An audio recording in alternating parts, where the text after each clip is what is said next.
Welcome to today's edition of 12 Days of Tech with GEG Kentucky. My name is Jason Reed from Marshall County Schools, and I'm going to show you how to cheat and use Google Slides to create digital manipulatives for your students. Here's a quick example of a 10 frames assignment.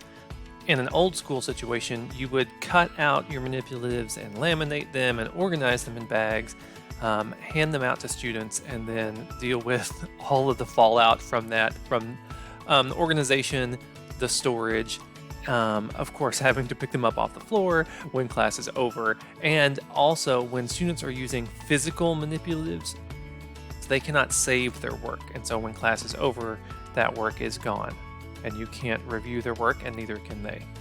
But when this is done digitally with a Google slideshow that is automatically saved to their drive, they can return to it later.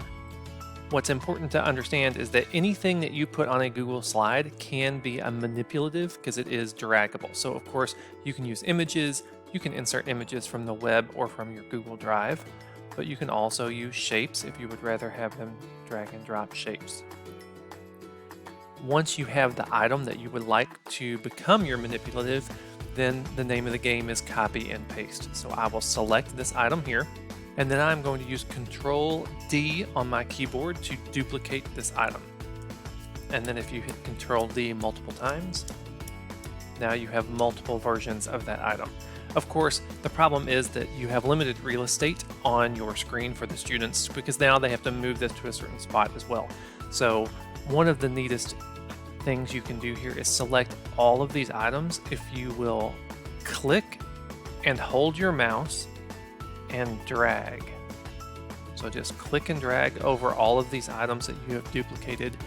When you release, it will select all of those items. So now I have the option to move them wherever I would like them to go. Often I will put them off the screen, so that will be their bank of items and they can drag on the screen onto their workspace. One other thing to save some space is as they're all selected, and again, if you accidentally clicked off of them, you can just click, hold your mouse, and drag. Once they are all selected, I can right click, and then I have two align options that you may have never noticed. I can align horizontally to the center, that will line them all up, and so now it takes up a little less space. If I select them all again, I can right click, align vertically to the middle, and now this is like magic to students.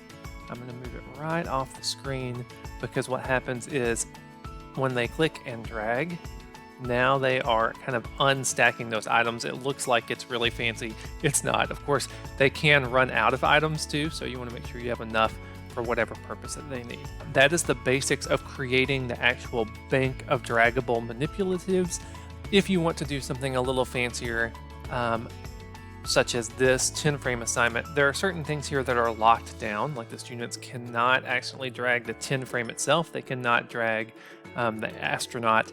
All of that is done with the slide master, which you can access by view master. I won't go into that today because one of the upcoming videos for 12 Days of Tech will show you the ins and outs of the slide master view. I hope this is helpful for you. If you would like this exact assignment, I will link this into the description of the video so you can borrow this 10 frames assignment.